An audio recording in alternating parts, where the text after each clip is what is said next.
તો મહાઠગ ભૂપેન્દ્રસિંહ ઝાલા તાઇફાનો શોખીન હોવાનો ખુલાસો।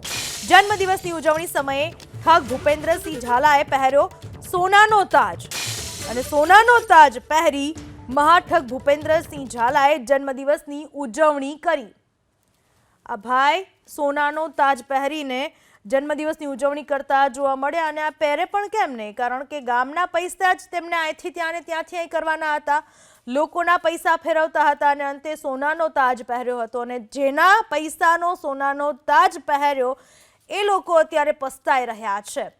BZ કંપની, આવી કંપની ખોલી ઠેર ઠેર ઉત્તર ગુજરાત, મધ્ય ગુજરાત, સૌરાષ્ટ્ર બધી જ જગ્યાએ કંપનીઓ ખોલી લોકોના પૈસે કેમ લીલા લહેર કરવા એ આ ભાઈને બરાબર આવડતું હતું।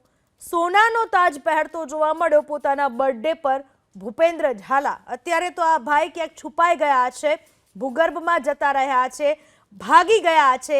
CID ક્રાઇમે જેવી તપાસ તેજ કરી, જુઓ કેવો શોખીન જોવા મળી રહ્યો છે। વૈભવી શોખ તો અદ્ભુત છે આ ભાઈના। સરસ મજાનું નવું બ્લેઝર, હાથમાં સોનાની વીંટીઓ, હાથમાં સોનાની લકી, માથા ઉપર વાળ નથી પણ સોનાનો તાજ પહેરેલો છે, દ્રશ્યમાં જોઈ શકાય છે।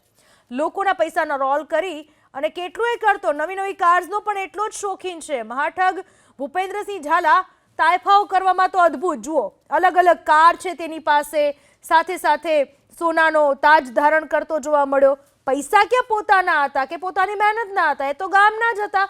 પ્રજાના પૈસાના રોલ કરીને એણે કેટલુંય કરી નાખ્યું।